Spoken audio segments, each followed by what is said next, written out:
कभी मोम बनकर पिघल गया, कभी गिरते गिरते संभल गया। कभी मोम बनकर पिघल गया, कभी गिरते गिरते संभल गया।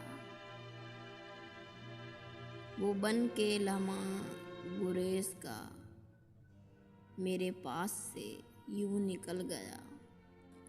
उसे रोकता भी तो किस तरह कि वो शख्स इतना अजीब था। उसे रोकता भी तो किस तरह कि वो शख्स इतना अजीब था।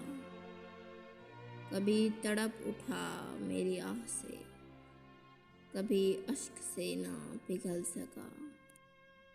सरे राह मिला वो अगर कभी तो नज़र चुरा के गुजर गया।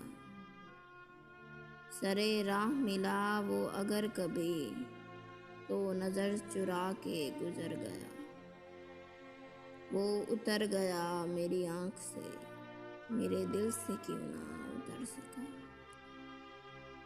वो चला गया जहाँ छोड़ के मैं वहाँ से फिर ना पलट सका।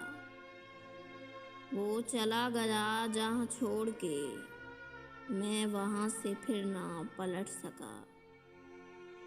वो संभल गया मगर आज तक मैं बिखर के फिर ना सिमट सका।